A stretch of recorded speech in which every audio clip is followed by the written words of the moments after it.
If you've been dreaming about buying a home lately, you already know how frustrating the process has become. Maybe you've been saving, planning, even making sacrifices to get closer to that goal. But every time you check the listings, the prices feel completely out of reach, and mortgage rates are only adding fuel to the fire. Right now, the leap from renting to owning a single-family home is tougher than it's ever been for the average buyer. What once felt challenging now feels almost impossible. I'm just going to rant for a second, and this might not make a lot of sense, and it might not even be relevant to you, but do you want to know why average, everyday people are not buying houses?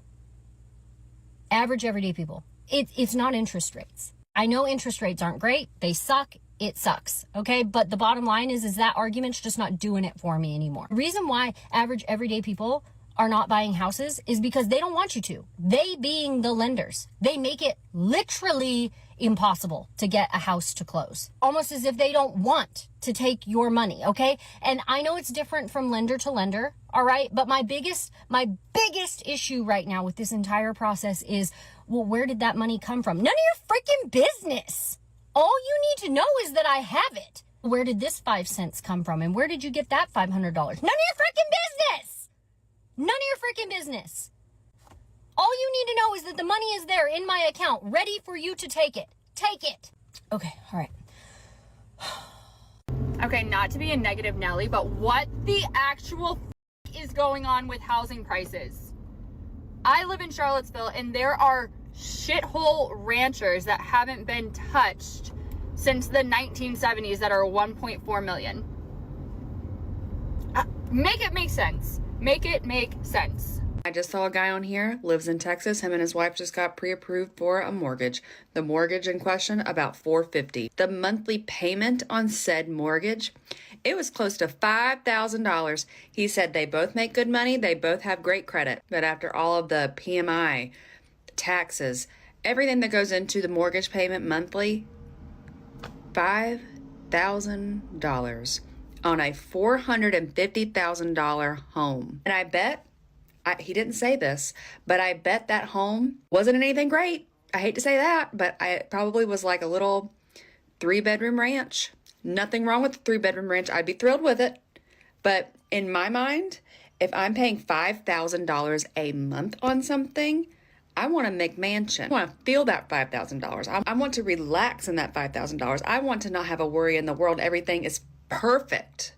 Everything is checks off my bucket list. Everything, it's the house of my dreams when I'm paying $5,000 a month. You feel me? Same thing's happening here in North Carolina. And then my parents have the audacity to say, why don't you just find something cheaper, like $270, $220 even? Well, the only house that's available for $250 is a little 800 square foot home that's abandoned and covered up with like grass and weeds, and there's a tree growing in it. It's not even foreclosed. It's for sale. So yeah, I'm gonna be renting for the rest of my life. Good times. Me and my wife went and did the pre-approval process for a mortgage loan yesterday, and what the are you talking about? It doesn't upset me for us because we aren't the average American family. I work a very niche job in the oil field. I make a very good income. My wife is a nurse. She does very good for herself, and combined, we have a very comfortable living in our home. But for the average American, this is way far out of reach. In our area, we live in East Texas, okay? A good home is going to be at least $400,000, if not $450 to $500, okay? I try to explain this to my mom. She's telling me, oh, y'all just go get you a little $200,000 house. Mama, these $200,000 houses are run down shack. We're looking at the numbers, looking at our income, looking at our credit, and they have us at $450,000, 5% down, which is $22,000. Thank God we got a little bit of money saved. They have our mortgage after PMI, after insurance, after taxes at $4,636 a month.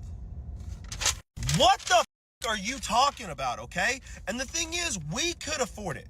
We actually could afford to spend that money on a mortgage every month. But a $5,000 mortgage? Who are y'all selling these houses to? Because we are outliers, okay? Not everybody is fortunate to have the jobs that we have.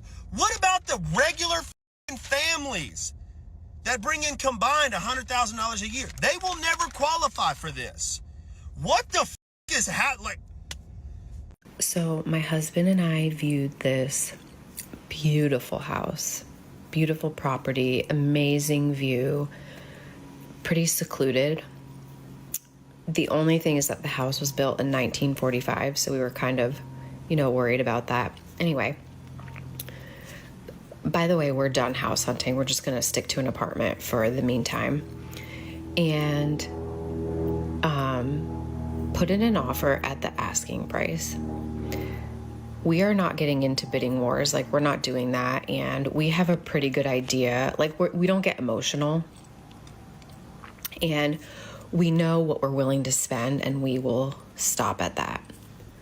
Anyway, we put in this offer. We come to find out that someone put in an offer for like $50,000 over the asking price. That's crazy. I guess you just can't win right now. Serious question. Where did we go wrong?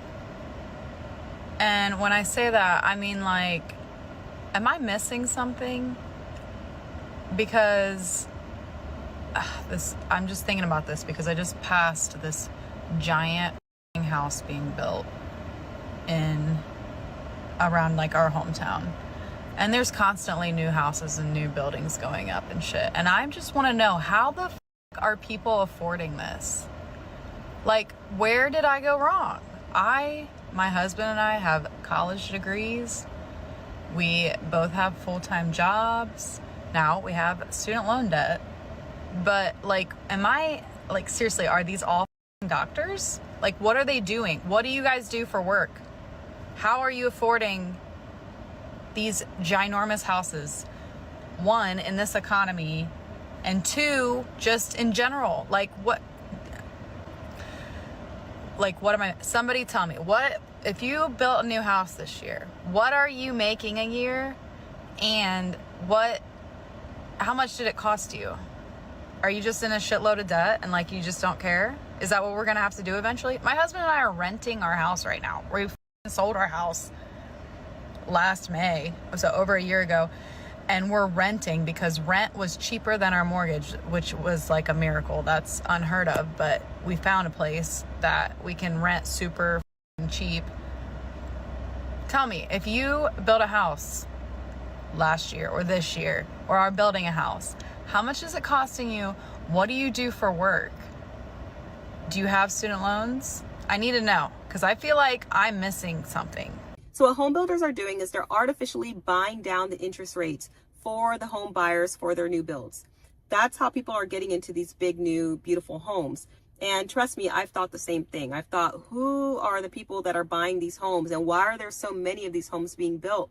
How come there's not more just modest, regular homes that are not just huge luxury homes being built? It'd be really nice to see more of that.